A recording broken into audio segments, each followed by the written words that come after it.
the Cypress handicap over the 1650 metres. Bear again is on the class drop. We've got Soulmate. He goes up in weight, an extra £5 for senior rider Zach Purton getting on board. Leap of Faith carries £1 extra for that win over Maldives last time. Happy Angel up in trip to the 1650. Kinda Cool, he carries £5 less on that fourth behind Leap of Faith. King Torbian comes back in distance from the 2000 to the 1650. Storm Legend, one of two horses in this race which holds a BMW Derby nomination, has the tongue tie off. Ready Player One wears the cheek pieces for the first time. Baron Z's a newcomer for Richard Gibson. Same name he raced under for Michael Halford, and he won over the 2100 metres at Dundalkin. Perfect Merrinol Tom gets a better draw but is also eligible for the top of Class 4. Now, the speed map expected to be good over the 1650. Yeah, it looks like the two top weights might get out to an advantage over the rest of the field here in the early stages. Bear Again, Paul and Soulmate, who jumped a lot better last start after he made a mess of the start. What that was 2 runs ago for him. Does it sort of allow Ready Player One, if the gap opens up, to get in? Yeah, I don't know if there will be a gap there. That I think they'll be a bit closer together there.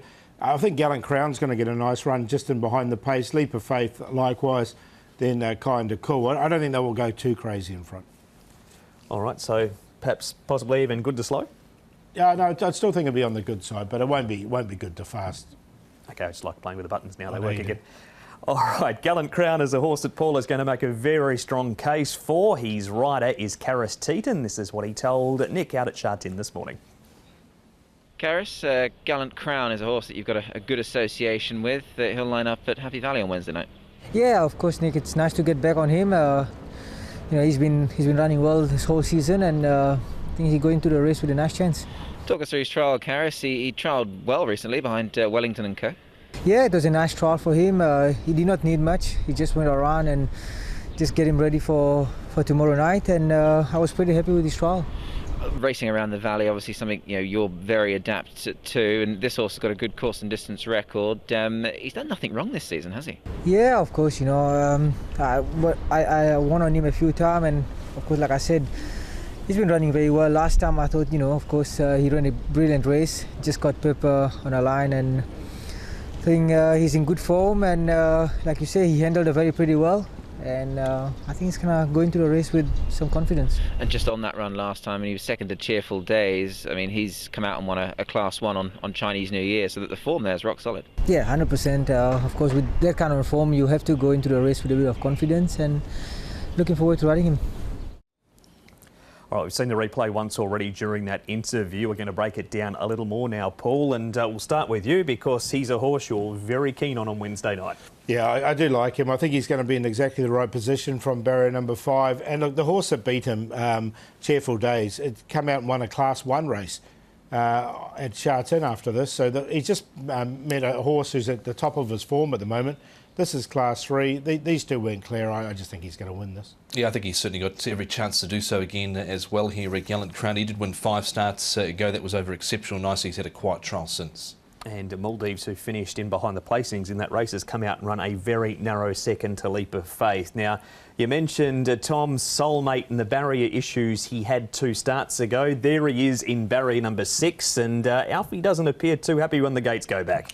No, he doesn't. One of the attendants was there, but the horse read up on his own accord and in the end missed it. But look, he has been back to Happy Valley, as we can see here, the day meeting, and he jumped pretty well here from barrier number 10, as you can see highlighted there, and just came out and touched the horse next to him, I think, was earnest feeling. Paul had to be ridden along in those early stages, but he was a lot cleaner last start. He was, wasn't he? Maybe just put it down to something that went wrong on the day there for Soulmate, because he had jumped out previously pretty well and won his last couple of starts at Shartin prior to that. So, look, he's going to be one of the main dangers, I thought, Soulmate. If he does get to the front like I expect he will, he's a hard horse to get past.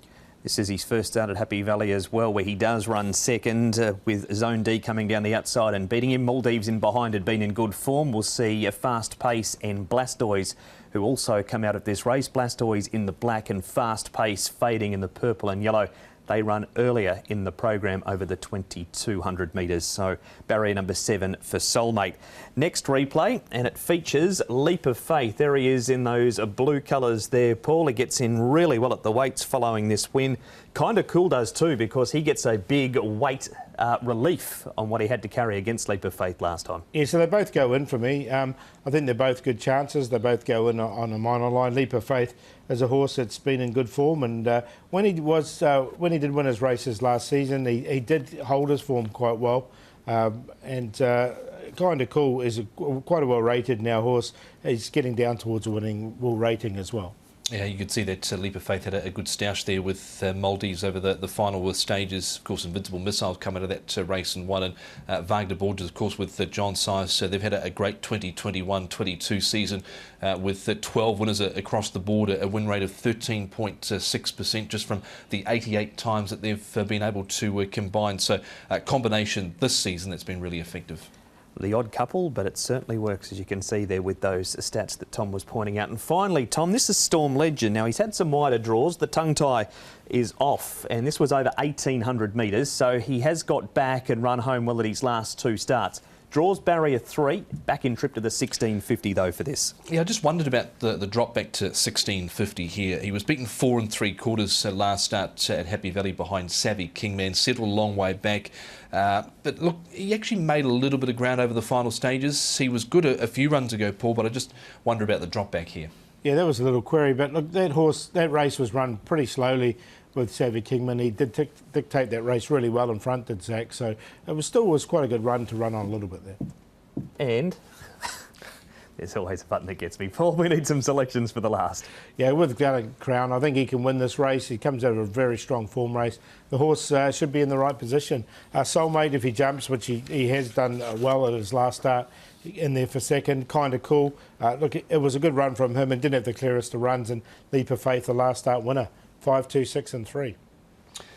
Yeah, 5 on top for me as well. Gallant Crown, I think, comes out of a good form race. Of course, Cheerful Days, he's come out and won at Class 1 level, and he's come off the back of a good trial recently without too much pressure. Gallant Crown. Leap of Faith, the last start, he had every chance there and was able to deliver and did it nicely. Invincible Missile has since won out of that race. Soulmate, he'll get every chance, no doubt, again. And Ready Player One, he was 3 wide into the first turn, just battled fairly, but the cheek pieces go on here, so I'll take a little chance with him. He is drawn a little awkwardly in barrier 10, but hopefully he can get in. Ready Player One for Danny Shum and Vincent Ho. 5, 3, 2 and 9.